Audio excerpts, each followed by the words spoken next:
Mm-hmm. Okay. Assalamu alaikum, sisters. Brother Sadiq doesn't really need an introduction, but I just was going to say assalamu alaikum. Thank you guys for coming. And inshallah, there's Imam Sadiq. Thank you, Sister Amina.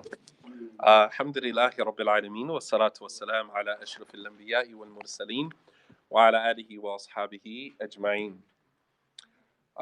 Thank you guys for coming out this morning, and hopefully what we're going to share this this morning will be of some benefit to us all, inshallah. And although I'm speaking to the women, I'm sure that the husbands would benefit from this greatly. All right? This is something that we're all going to benefit from, bi'idhnillah. So the topic that I'm going to touch on is called the 10 Commandments of Marriage. All right? This was a topic that I had touched on last summer. I did the 10 marriage commandments, but it was more directed towards the men. Things that men should do and shouldn't do to make their marital life a lot better. So it's only right that I flip that and kind of direct it towards the women this time. So if there are any men at home that are, have the ability to listen, hopefully this will help, inshallah. All right, so we're going to start from 10 and we're going to work our way down to 1. All right, so just bear with me as we get through the material. If you guys have any objections, which I'm sure you might have, and that's okay. If you have any objections or you have anything you want to contribute, I would say just kind of jump in. I don't want to make a debate about anything. So if I say something that you disagree with, it's fine for you to just say I don't agree with that, and that's cool. We're adults, and sometimes I don't agree with myself. Sometimes I say something, I go back and I listen to it, and I say I could have said that a little different, or I change my opinion on something based upon some new information that has reached me. So I mean, who am I to impose on anybody to agree with something that I say? So we're going to start with number 10. 10 rules, 10 commandments of marriage for women. Number 10, knowledge is power, but respect is character. Anna Karina said that respect was invented to cover the empty space where love should be. I'll say that again. Respect was invented to cover the place where love should be. Meaning, love might not always be there, but respect should always be there. All right? Love is an emotion, right, that resides in the heart, right here.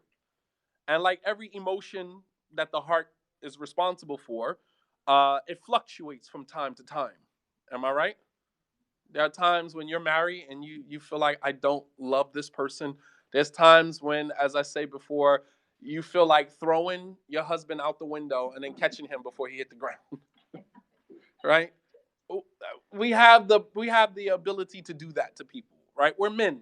All right, we function differently, we think differently, we approach things in life differently. Women, you're from Venus, you see things differently, your approach to life is different, and sometimes it clashes. I get it. But love is an emotion. The Arabic word for heart is qalb, and the Arabic word for heart being qalb. Qalb also is an Arabic word. It could be a verb, qalaba, which means to turn. So the heart constantly turns. The heart is constantly fluctuating from point to point, which is why we always ask Allah subhanahu wa ta'ala to give us stability in our heart, thabat, in our hearts, to make our heart firm on his religion, because we know that the heart constantly fluctuates from one stage to another, from one state to another. All right. And sometimes husbands catch their wives when their hearts are not. It's going to fluctuate from time to time and from circumstance to circumstance. And so, in the absence of love, respect should always be the balance. The balancing agent should always be respect. All right. Allah subhanahu wa ta'ala says in the Quran, وَإِن كَرِهْتُمُوهُنَّ فَعَسَىٰ أَن تَكْرَهُ شَيْئًا وَيَجْعَلُ اللَّهُ فِيهِ خَيْرًا كَثِيرًا. That perhaps, talking to the men, that perhaps you may hate a thing, and then Allah has put an abundance of good in it. Notice Allah mentioned hate, and this ayah is in reference to husband and wife. There are times when the husband doesn't like his wife. Allah says it right here. Perhaps you may dislike something about her.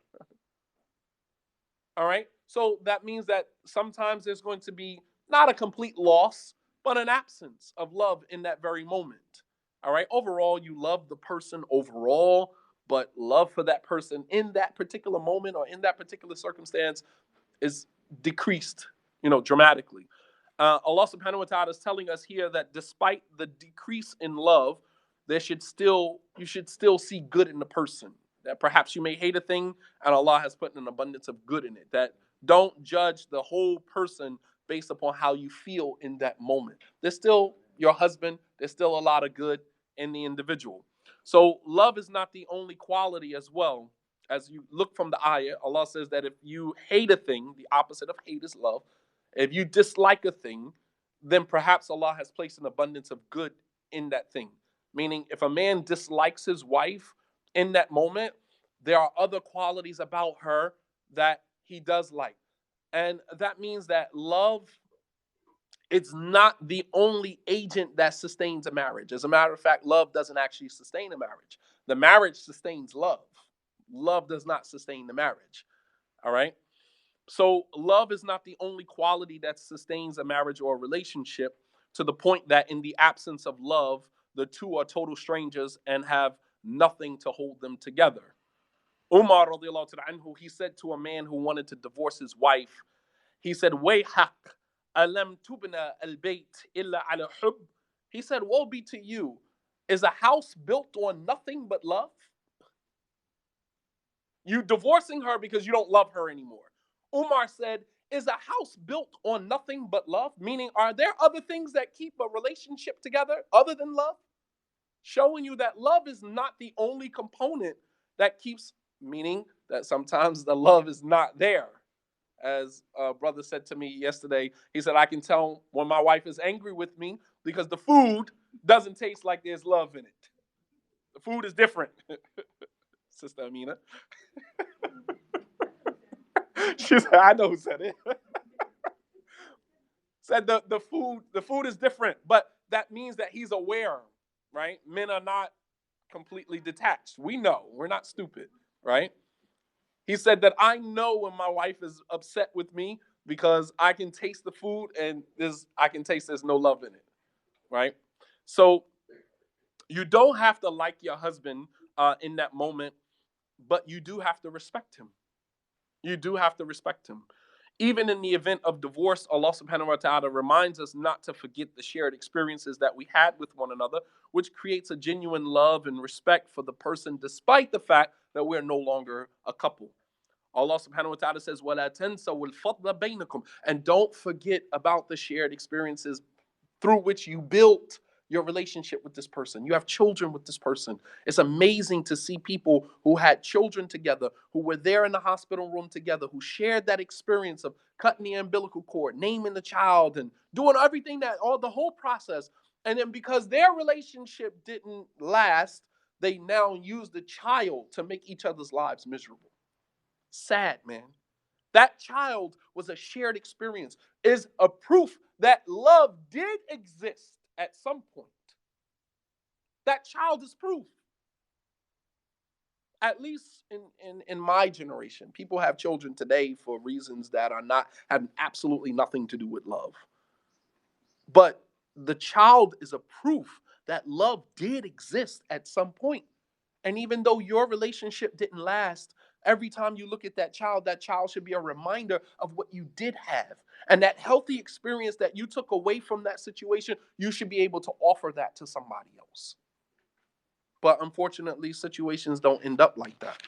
You know, um, Aisha radiallahu anha, the Prophet sallallahu alaihi wasallam said to her, I know when you're angry with me, and I know when you're happy with me. Right? Here again, similar to what the brother said about his wife's cooking. We're men, we observe, we see when you're bothered. We know when you're bothered. We know when you're upset. He says to Aisha, I know when you're angry with me, and I know when you're pleased with me. She said, how? He said, because when you're angry with me, you say, Wa Rabbi Ibrahim. When in your conversation, you say, and I swear by the Lord of Ibrahim. And he said, I'm listening and I can hear you didn't mention my name. Okay, you're angry with me. So you're going to mention another man's name? You're going to swear by the Lord of another man? Right? That was her way of showing, I'm upset with you right now. And this is the Prophet sallallahu alaihi wasallam. So who are we as men to not think that sometimes we're going to get on our wives' nerves? They're going to be upset with us. He said, but when you're happy with me, you say, Wa Rabbi Muhammad. I swear by the Lord of Muhammad when you're talking to someone. That's how I know that you're pleased with me, because I hear my name mentioned. And Aisha turns to him and she says, pay attention. She said, Na'am, walakinni la ahjur illa ismik. She said, yes, but I only boycott your name. Meaning I'm upset with you, I'm angry with you, but I don't go so far. I still respect you. I still give you your rights. I still cook for you. I still do everything that I am obligated to do for you as your wife. I just don't mention your name because I'm upset with you. I don't like you right now. You guys following me? That respect covers the place where love should be. So, in the absence of love, in the absence of liking the person in that moment, you still respect them. I'm never going to disrespect you. I may not like you in this moment. I may not want to talk to you. I may not, want to be intimate with you. I may not want to do these things because I'm not in a space to do them. But I will always respect you. All right? And obviously, respect is reciprocal, obviously, if he's extending the same respect. So the scholars explain that the reason that Aisha, chose Prophet Ibrahim's name, there's some wisdom behind that. The reason why Aisha chose Prophet Ibrahim's name, why did she say, I swear by the Lord of Ibrahim? Why did she say, I swear by the Lord of Musa? Or I swear by the Lord of Ismail? Or I swear by the Lord of Isa? She could have chose any other prophet. Why choose Prophet Ibrahim out of all of the prophets and messengers? There's hikmah in that. The scholars explain that the reason why Aisha chose Ibrahim's name out of all of the other prophets and messengers is because she chose someone that the Prophet ﷺ wouldn't feel threatened by. He wouldn't feel jealous by. Prophet Ibrahim's nickname was Abu al-Anbiya, the father of the prophets and messengers. So she chose one of the prophets' names other than her husband's name. Despite the fact of being angry and upset with him, I'm going to choose a name that, although it's not his, but it's not something that would ignite his own jealousy. It's not something that would make him feel, she could have gotten real petty. To not mention his name is petty, but she could have gotten petty, right? By choosing a name of a prophet whereby he would have felt, well, out of all the prophets and messengers, you chose him. So she was very careful not to choose someone that would ignite the jealousy, because men get jealous too. Any man that tells you that he doesn't get jealous, that means that he don't love you. Because love and jealousy go hand in hand. Jealousy is an emotion that is ignited by the fear of losing something that you love, that you believe is yours. So any man that tells you that he don't get jealous, then that means that he don't really love you. Because if a man really loves you, he's going to get jealous at some point in his life, right? So Ibrahim is known as the father of the prophets and messengers. So the Prophet ﷺ wouldn't take offense to Aisha mentioning his name instead of his own. Women have to be mindful that, in your moment of indifference, which is the opposite of love, that you don't become disrespectful. Respect is about how you treat someone regardless of how you feel about them personally. You guys follow me? Does anybody take any issue with that? You believe that when you don't like your husband in that moment, you could just be disrespectful? No. You're not justified in doing that. All right? Respect covers the place where love should be. So in the absence of love, you cover that space with respect. I'm still going to respect you. I'm just not feeling you right now. All right? And at least with the respect, we know that the loss of love in that moment is temporary, because I see that you still respect me. But the moment the respect goes, for many men, the relationship goes. I know for me anyway. The moment you don't respect me, we don't have a relationship, because men invest a lot of time and energy into building up who they believe they are in order to elicit the respect from the world that they engage. And to go into a home with a woman that you spend your life with and find that she has zero respect for you, that means that you don't see me as I see myself. All right. Number nine from the 10 marriage commandments is to remember that appreciation is the highest form of praise. You want to praise your husband? You want to make your husband feel good? Appreciate him. That's the highest form of praise. And we can learn a lot from our relationship with Allah subhanahu wa ta'ala with respect to one another. If you want to look at how we should engage one another, as I say all the time, our relationship with one another as human beings is just an extension of our relationship with God. And through our interaction with Allah subhanahu wa ta'ala, we can learn a lot of how we should engage the people that mean the most to us. Human behavior is patternized along the lines of ingratitude. Allah subhanahu wa ta'ala has made gratitude in Islam an act of worship, considering that as human beings, we are naturally ungrateful. We are naturally ungrateful, except those whom Allah has mercy on. But it's a natural quality of human beings to be ungrateful, to be unappreciative. And so, therefore, Islam has made gratitude a form of worship, an act of worship. Um, that is not only meritorious between your relationship with Allah subhanahu wa ta'ala, but it also meritorious socially as it relates to your relationship with other human beings. Allah tells us that gratitude is one of the ways through which He will increase whatever He has given us. Allah subhanahu wa ta'ala says, وَلَئِن شَكَرْتُمْ لَأَزِيدَنَّكُمْ, that if you show gratitude to me, I will give you more. That's what your Lord said. The same thing works with your husband. The more gratitude you show him, the more he will do. I promise you that. Let me tell you why. Because women have to remember that men, we have been socially, cultured as men to believe that our agency lies in our ability to provide services.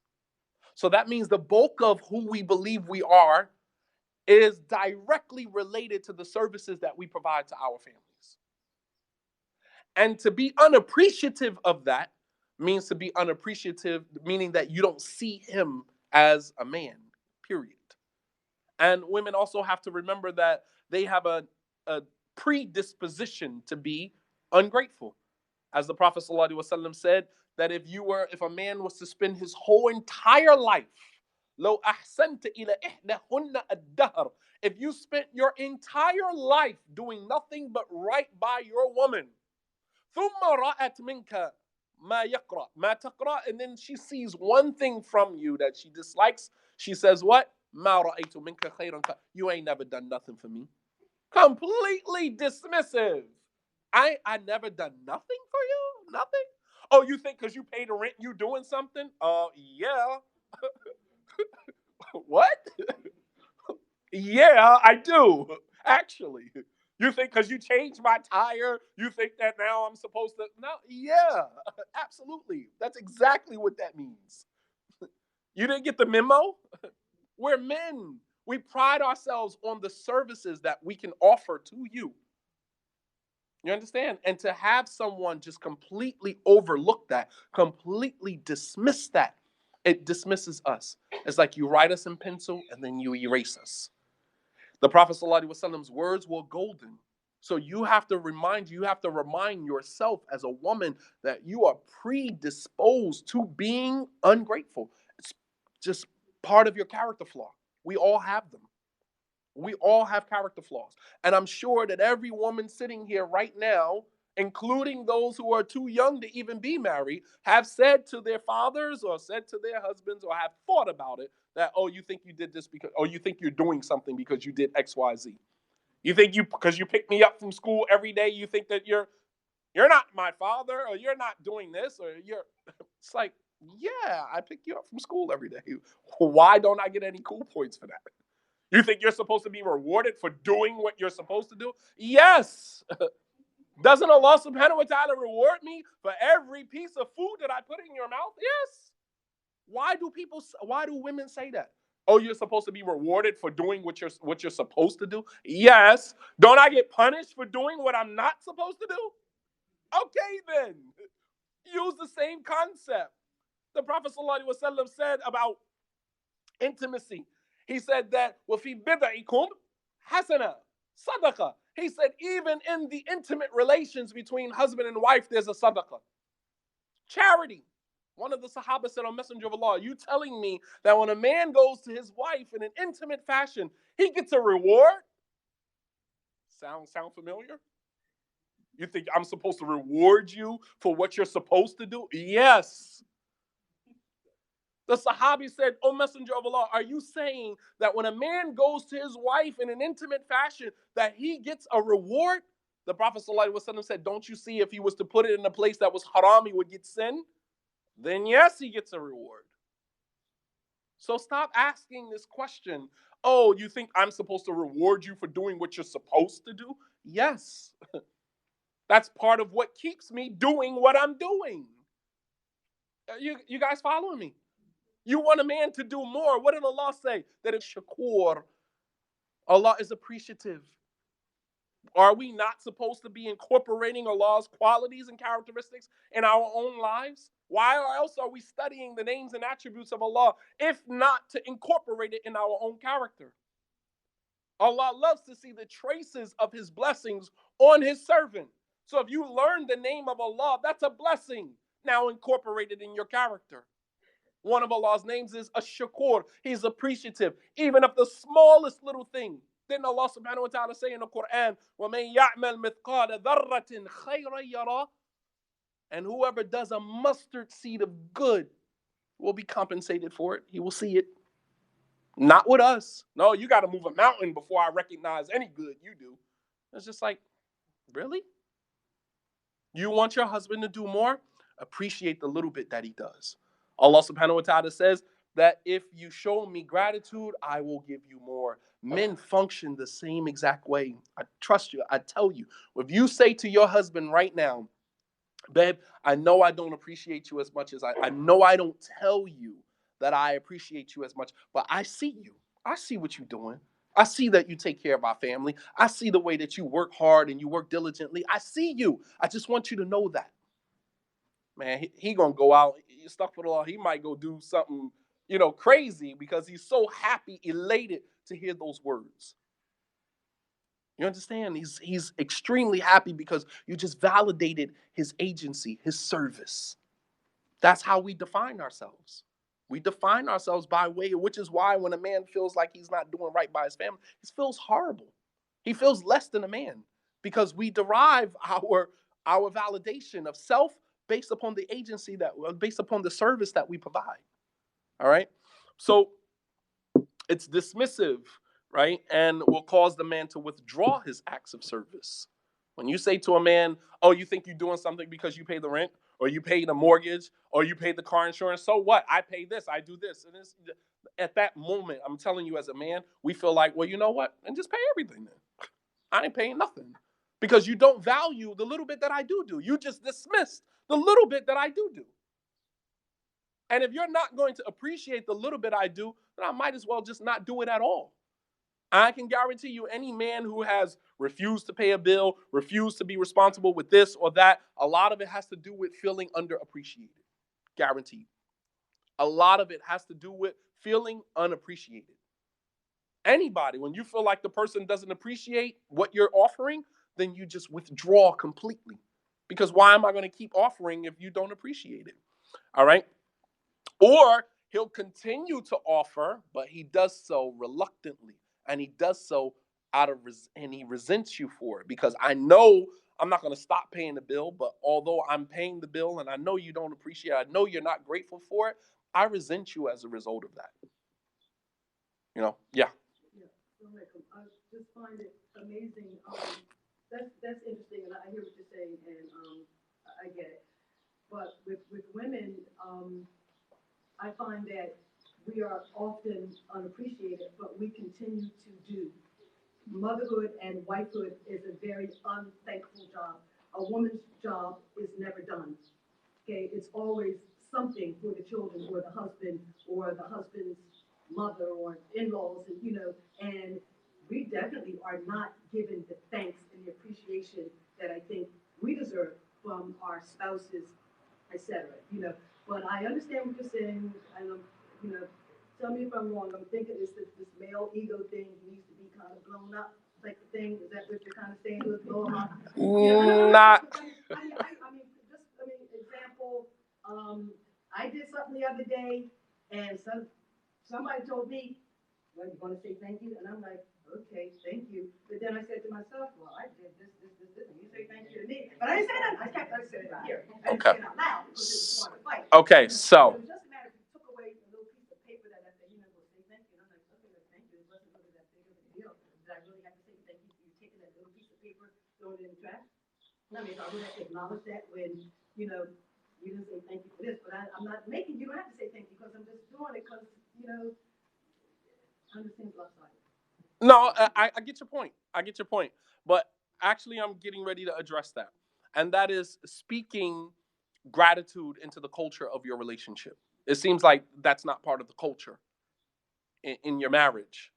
And I think when your husband says, well, you could have said thank you, in that moment, that was a teaching moment that, okay, if I'm going to say thank you for this, and you don't have to actually express it. You could have said, well, you know what? I'm sorry I didn't say thank you. And then kind of say it more in hopes that he would catch on to it and start to reciprocate the same thing until it becomes a culture. So if a husband says to his wife, well, you could have said thank you, don't use that as an opportunity to challenge and say, well, I do this, and you don't say thank you to me. Take it as an opportunity to say, there's a deficiency in the culture of our relationship, meaning thank yous are not being given enough in our culture. Maybe I need to start saying it more, and maybe he'll catch on and he'll reciprocate the same thing. And if not, then it calls for a conversation. Hey, I notice that I say thank you to you a lot. And I notice that you don't necessarily reciprocate that. So why don't we do this? Why don't we start making that a part of the culture of our marriage? That we say thank you. Please. You know, expressions of gratitude within our culture, even for the smallest things until it becomes a norm. You know what I mean? It's a teaching moment, not a moment for you to challenge and say, well, because in that moment, you're both going to lose because his ego going to kick in. Well, I got to say thank you to you for everything. No, you don't have to say thank you, but at times I would want it. But that's not the moment to have that conversation because now it looks like a tit for tat. You follow me? You know what I mean? Like it's not, that's not the moment for it. And then we want to create a culture of appreciation in our marriages, and that's actually the next point that I was going to get to it. Get to, um, and here again, it feels forced when a man has to do it, even though he doesn't want to. It feels forced, and he's believing that it's not being received with appreciation and acknowledgement of the sacrifices that he made to do it. So we need to learn how to speak the language of gratitude into the culture of our relationship. Every relationship has a culture. Every marriage has a culture. Things that are norms that go on within the construct of that particular marriage. That is a culture that goes on in the marriage. Some marriages have a culture of hilarity. You know, everything is, a joke. And both of them, find, humor in things. Sometimes me and my wife are at the airport and we're just looking at everybody walk by and we're making fun of everybody. That's part of the culture. We make fun of our own children. That's part of the culture in our marriage. You know what I mean? We clown our own children. That might not go on in somebody else's marriage, but that's part of the culture in our marriage. So every marriage has a culture that is replete with, language, that is replete with, because language creates culture. All right. And create a culture of gratitude, or create a culture of speak gratitude into the culture of your relationship. Every relationship has a culture of replete with language and behaviors that are familiar to those that are involved in the relationship. Learn the language of gratitude, such as thank you, I appreciate you, and know that our relationship with one another is just an extension of our relationship with Allah. The Prophet ﷺ said, "La yashkurin nas min la yashkurillah min la yashkurin nas." He who does not thank the people has not thanked Allah. So essentially saying thank you to your husband, appreciating your husband is an extension of your gratitude to Allah subhanahu wa ta'ala, and vice versa for the husband. But this is about the men, not the women. All right? Everyone, follow me on that? You want him to do more? Show more appreciation for what he's doing. Number 8, create a closeness with your spouse by putting distance between you and him. It sounds like an oxymoron because people, women, many times, often misconstrue closeness for love. You oftentimes think in your world as a woman that us being close together means that he loves me. But for men, we kind of that's very uncomfortable for some men. We don't like being around you all the time. Just like you don't like being around us all the time. But don't misconstrue closeness for love. And understand that sometimes absence makes the heart grow fonder. Absence makes the hearts grow fonder. What do I mean by that? That's actually a quote, not my statement. Very famous quote. Absence makes the heart grow fonder. What do I mean by that? And on the flip side of that, familiarity breeds contempt. Being around someone all the time, they start to get on your nerve, they start to work you, they start to get underneath your skin, start to bother. Why does that happen? Why does absence make the heart grow fonder? And why does familiarity breed contempt? When the Prophet ﷺ boycotted his wives, I'm going to come back to that point. When the Prophet ﷺ boycotted his wives, right? He boycotted his wives for a total month, stayed away from them, did not go to their homes, did not sleep with them. He slept in a little room in the masjid, right? He was angry, he was upset with them. All right. And he boycotted them for a total of 29 days. As we know, the lunar months are between 29 and 30 days. He boycotted his wives for 29 days, a total of 29 days. Can you imagine your husband being gone from you for 29 days? Some of you might say, thank you. Alhamdulillah, I needed that. But after some time, it starts to take a toll on you. Obviously, you got married for a reason. You know what I mean? It starts to take a toll on you. All right. But 29 days is a long time. It's 4 weeks. That's a long time, man. And when he began resuming his nights between his wives, he started with Aisha. He walked into Aisha's home, and Aisha said to him, I thought you were boycotting us for a whole month. He took an oath that he was going to boycott them for a month. He said, I did. This month just so happened to be 29 days. And Aisha says, Inni la'a'lam fa'uddaha yawman yawman. She said, I know it was 29 days. I was counting every single day. I was counting every single day. Meaning, she knows she's been counting the days one by one because distance, makes the heart grow fonder. It's causing her to love him and desire him more. The more, and it's weird how that dynamic plays out. The more the person is around you, you're like, get away from me. You start to get on my nerve. And the more that the person is away from you, the more you want them closer to you. If we can learn how to master that, we can learn how to get a better relationship with our husbands. All right. Um, Distance typically decreases the emotional intensity. That's why when being away from somebody, you start to miss them. And when they're in your space, it's intensified. The emotion starts to intensify because you're in the same space. Here again, familiarity breeding contempt. The person is around you all the time. Um, there was a movie that was made by Will Smith. What was that movie? Well, he was like the superhero, and every time he kept coming closer to his sister, they would Hancock, right? That movie kind of played out this whole concept. The closer he got to his sister, the more damage it was causing. And she said the best thing for us was to be separated. To the more distance that we have, the more I can actually enjoy my life. You follow me? And that's exactly how this human emotion plays out. The closer we are, the longer we are closer to each other, then the emotion starts to intensify.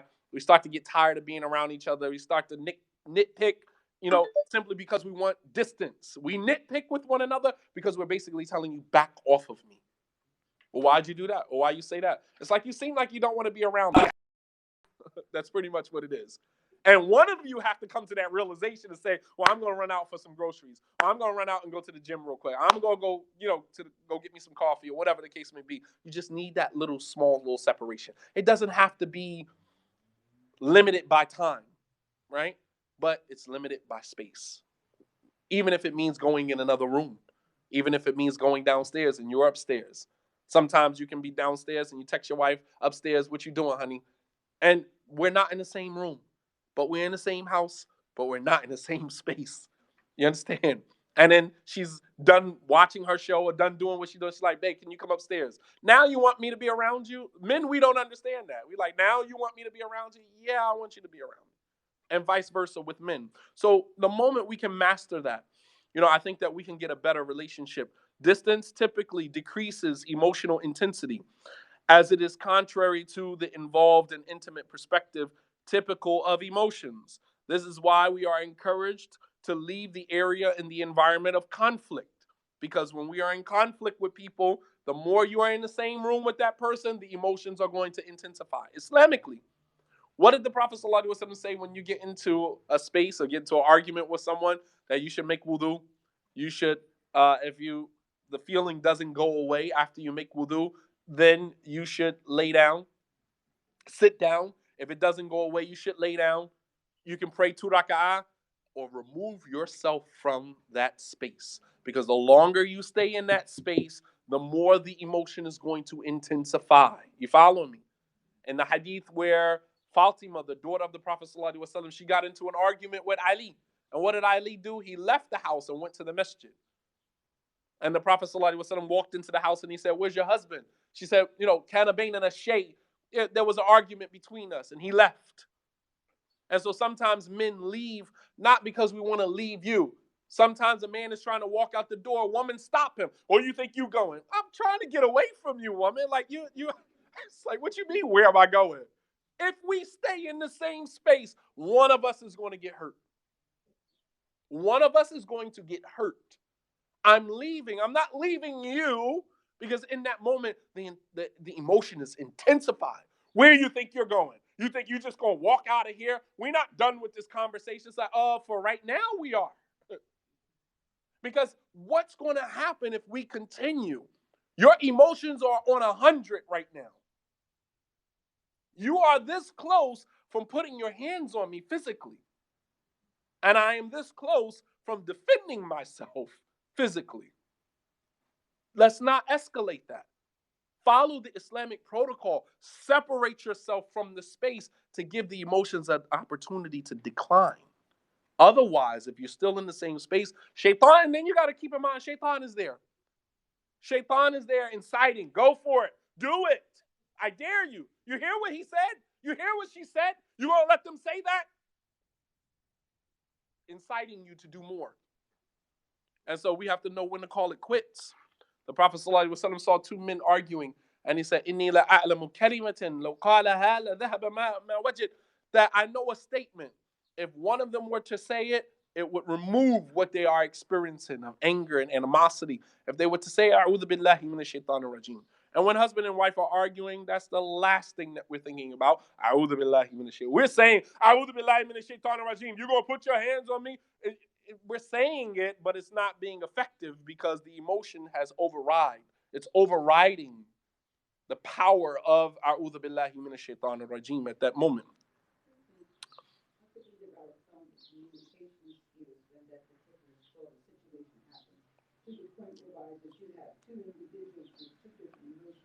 So in other words, basically you said earlier about being in the culture of the marriage, when you come back together, whereby two people are still feeling differently, what is the culture that you develop in the marriage to be able to acknowledge? Great point. Both have had different emotions, so when you calm down, when do you come to a point whereby that you actually communicate? Because other than that, if it's not resolved, it's still going to come up again. So where are the tools to be able to develop the culture? So we're talking about conflict resolution. How do we resolve that conflict? Because when I say him leaving the home, that's only temporary. That's just to give us an opportunity to let the emotion calm down. Because as long as you're in the space with the person that triggered you, you're going to continue to be triggered. You're not going to get better in that moment. Your emotions are not going to decline if the person who sparked the emotion is still sitting in your face. Not going to happen. You guys have to separate. And then when you both are in a place where you can actually talk it out, then you guys got to create a protocol for yourself that when this happens, this is what we both do. You go in your corner, you go in your corner. We make wudu, make 2 rak'ah. We find an opportunity to kind of reflect and digress, and then come back and apologize, and then and then we take it from there. But that can only happen when they are in a space where they can develop that. But when they are in a tense situation, it's really hard to think about what the right thing to do is. And in many instances for men, especially men who do not like to get physical with their women, our go-to is to just leave. And it doesn't mean that we're leaving because we want to leave you. It means that we are leaving because we understand that I am the one that triggered that emotion. And if I'm still sitting in your face or still in the house with you, that emotion is not going to decline. I need to remove myself from the situation, let the opportunity, maybe send a text message, say, I'm sorry. Is it safe for me to come home now? Can we talk it out like at this point? And, get to a point where we can actually figure it out. There are increasing numbers of long distance, what are called commuter relationships, involving people who, although challenged by geographical proximity, find these relationships very healthy, meaningful, and fulfilling. Much of the contributing factors to this dynamic is education, money, and most importantly, an increased value that is placed on personal growth and flourishing, meaning they don't rely on one another for validation and acceptance, nor do they require that to be reciprocal in order for them to have closure. In that case, there's a sort of codependency that won't allow people to pursue their own individual growth without the involvement of the other person.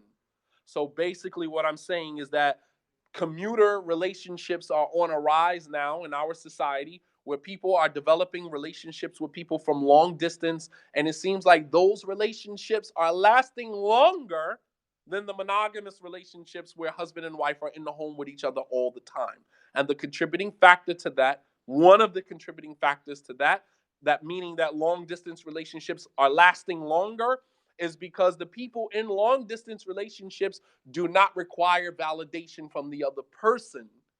They don't have a codependency. Obviously, if you're having a long distance relationship with someone, that means that you're living your life, you're doing you, going to work, going to school, and then you make time for the person, whether through text message, through Skype, through, online, apps that we use to connect with people, FaceTime, and that's good for you. And he, vice versa, is doing the same exact thing, meaning that you are not codependent on one another for validation or substantiation. You following me? Whereas people who live in the home with each other, it's almost like a codependency. I'm not letting you, where are you going? No, so you're not spending any time with me. You shame your husband for going to the gym. Shame your husband for wanting to go hang out with his friends. Shame your husband for wanting to go do this or do that, simply because you are codependent on his presence.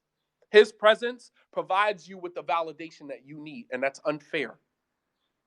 Not realizing that men need that space, that time away. They need that. We've been conditioned as children, as boys, which is why we create men's clubs. We create the man cave. Why do you think we have all of these things? Because we need that space. We need that space. Being around you all the time is not allowing us to be our authentic self. Because now we got to go do things with you that we really don't want to do, but we really don't want to say no to you because we know how it's going to upset you. Some men don't like going grocery shopping. They wish you could go grocery shopping by yourself. He's walking with you, but he's on his phone. He'd rather be doing something else, except, do you think we should get this chicken? How should I know? What about this steak? You think we should get this steak? It's like, you're the cook. I don't know anything about steak. What do you want? So we nod our head in approval. Yeah, I think that's a good one. Meanwhile, we don't know the first thing about what a good steak looked like. All we know is you cook it and we taste it, and that's it. But the point that I'm making is that we would much rather do something else, but we are shamed into agreeing to things, to be around you, and we forsake the things that we like to do, to give us the distance that we need to miss you. So long-term intimacy and a healthy marriage or relationship requires each partner to maintain their own sense of self-worth and personal autonomy, meaning you have to be within and without at the same time. If you want your relationship with your husband to work, you cannot derive your validation from his presence. Meaning, you cannot build your sense of self worth off of his presence. You have to do that on your own. You guys follow me? You have to do that on your own. And learning how to be autonomous and work on your own personal growth, whether it's to go to school, whether it's to do something that you like doing, and it doesn't involve him. It doesn't have to involve him. It's something that you could share with him, something you can offer him if he wants to do it, and always give him an out. Don't say, oh, so you don't want, oh, okay, all right. And he's like, that's a passive aggressively way of shaming him into doing something he doesn't want to do. You could say, hey, honey, I'm going to the grocery store. You want to go? That gives us a opportunity to say no. Well, babe, why don't you just go? I'm going to stay here and finish the game, or I'm going to stay here and do this. All right, cool. But when you say, babe, you got the keys? Come on, let's go. And it's just like, yeah, but I didn't want to go. You're leaving me no out. You're forcing my hand. When in fact, that little bit of time that you take, that 45 minutes, an hour that you take to go grocery shopping, y'all both needed that. You follow me? Y'all both needed that time away. That small little space needed that. All right? Yeah. Yeah, did you say the same thing to your brothers last night? Meaning that what you're saying is just opposite. I say, I don't want to go. Go along. Right. So I say, you want me to go shop? I say, no, I need you to go shop with me. I'm good. Right. So I'm the one trying to get away. You try to get away. The one that's trying to get away, right? Right.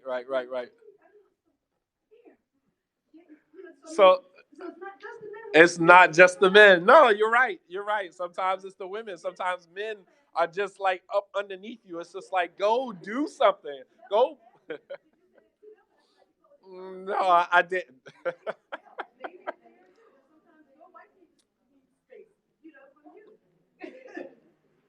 No, that's a good point.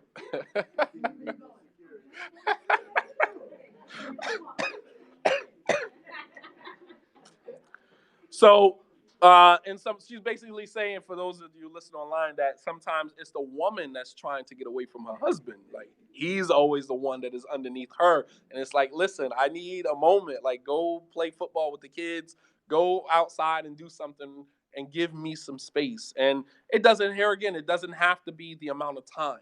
Sometimes it can be just a quick 30 minutes. Sometimes in the morning I'll get up. We're talking or whatever, and then I'll run out, go get me some coffee. Or it's like, you want me to ride with? No. Let me just go get my coffee. And then I sit in my car and I drink my coffee for a moment. When I'm done, keep in mind that some of us are introverts. I'm an introvert. I don't like people. I don't like being around people. Period. Sometimes it's forced. And I know some of the brothers can sense it. Sometimes I'm within and then without at the same time. I'm nodding my head like, yeah, for real, subhanAllah, but I'm somewhere else. I'm somewhere else, and I just really wish you would stop talking to me. Literally, you know what I mean? And it's not you, it's me. I just don't feel like talking right now. I don't feel like I need to withdraw, regain, recharge, and then I'm good. I can come back and I can, you know what I mean? But if I'm never given that space to recharge, it becomes a problem for you. I start to get agitated. I start to complain about every little thing. And it's like I become toxic because I haven't had a time to recharge. So we have to keep in mind that some people are introverted. And there's some spouses, some women who are extroverts. They're social butterfly. They love talking, love the all up in your space. And the man, we like, come on, like back up a little bit, like give me some space, man. And vice versa with the women. So we also have to keep that in mind, the nuances that make your spouse who they are, and there has to be respect for that. All right, but what I'm talking about is each person maintaining their autonomy within their marriage. We cannot be codependent on one another for the validation that we believe we need. So there needs to be limited personal space, because if you give a man too much space, he might go do something haram. So limited personal LBS. I'm going to give you your LBS. I'm going to give you your limited personal space. You got 30 minutes, 45 minutes. Go, recharge, do what you need to do. All right. But you don't want to give him too much space. All right. So absence diminishes mediocre passion and increases great ones as the wind extinguishes candles and fans fires. This is a quote. Absence diminishes mediocre passions and increases great ones as the wind extinguishes candles and fans fires. Our relationships have to get to a point where its satisfaction is derived from calmness rather than excitement. I'm around you because I just want peace, not around you because I need to be on a high all the time. Those are younger relationships. Older relationships, we want that calmness and that peace. I want you to be my peace and I want to be your peace. You follow me? All right? And only then will we enjoy being around each other. Being around each other will only happen when I'm around you, I'm at peace. I'm calm. Not when I'm around you, my emotions are set aflame. All right. Number 7, listen to understand, not to respond. Listen to your husband to understand him, not to create a response. Men, much like women, want to know that they have been heard and understood. Men are from Mars, without a doubt. And although men being from Mars reinforces the stereotype that we are somehow genetically deficient and unable to communicate what we need from our women, and it could be very dismissive. At times, as men, we don't always choose the best words, to express what we need to express in that moment, especially if you're dealing with someone whose vocabulary is not that broad. So sometimes we choose what is easy for us in that moment, the words that are easy. We grab from this category of words that just helps us to easily express what we want to express in that moment without consideration for how those words are going to affect you. Women, a lot of times you are very literal. So each and every word is kind of just hitting you, and you're like, man, you ain't have to say it like that, you know. But men, we don't really think about all of the dynamics that go into communication. We just say what we need to say in that moment without consideration for everything. But um, it is imperative that women acknowledge our sentiment, even if they don't necessarily agree with it. All right, understanding someone's perspective and agreeing with it has nothing to do with one another. I can understand you. I heard you. I hear you loud and clear. I hear you. When my wife says that to me, I don't care what the outcome of the conversation is. I can walk away knowing I have been heard. My wife can say to me, I heard you. I got you. I heard you loud and clear. I walk away feeling like, yes, okay. Whether that is followed up with the action that I wanted or not, I just wanted to be heard in that moment. And a lot of men, unfortunately, in these relationships with women, they're not heard. Many of them don't know how to articulate their needs. Having a need is one thing, being able to articulate that need to someone to get that need met is a completely different journey. Articulation is a blessing from Allah subhanahu wa ta'ala that not everybody has. Allah subhanahu wa ta'ala says, Ar-Rahman خلق الإنسان وعلمه البيان. Ar-Rahman, the most merciful, خلق الإنسان, who created the human being, علمه البيان, and taught him articulation. That's a blessing from Allah, to be able to articulate what you need to someone and to have that someone meet your request so that you are satisfied. That is a process. Not everybody knows how to do that. All right, think about someone who is experiencing. This is why, going back to dealing with children, I'm a teacher. Sister Amina, you're a teacher, and you know as well, when you're dealing with children, some of the most violent children in school are children who are not necessarily inherently violent. They just don't know how to express themselves. It's rooted in frustration, right? You have a child, for example, who bites. You go to preschool or even less than that. All right, children who bite. They're biting kids in the classroom, not because they are inherently violent. And unfortunately, you'll have administrators, oh, we need to do something with this kid because he's biting other children. The reason why he's doing that or she's doing that is because they don't know how to communicate. They don't know how to say, stop, don't do that. So they reach their first go-to is to bite you. Meanwhile, the administrators in the classroom are citing the child as being problematic and looking to take action rather than understanding that there is a deeper issue there. You guys follow me? And it's sad that we have some of the dumbest teachers in the world administrating our schools. That's a fact.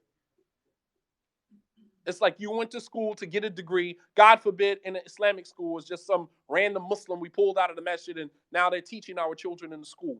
Unacceptable. Unacceptable. These children have real needs that have to be met. And disciplining them and, citing them for infractions and things like that is not the solution. We have these zero tolerance policies. That's the problem. We need to have tolerance.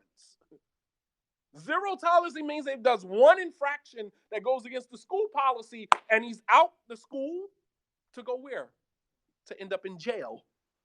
School to prison pipeline. That's how it works.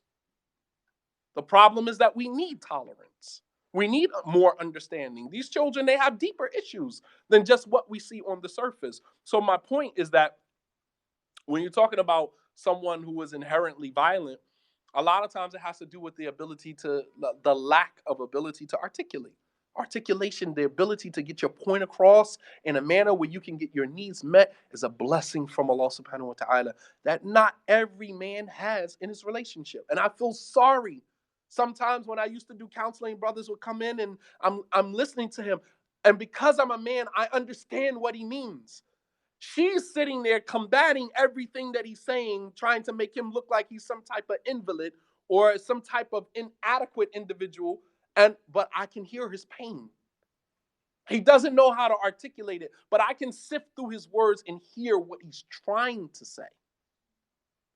And unfortunately, the woman that he lives with can't even read, can't even see past his words to understand what he's trying to say. And I'm saying, like, sis, the brother's trying to tell you that this is he should have just said that. Well, damn it, if he could have just said that, he would have. Obviously, he doesn't know how to articulate.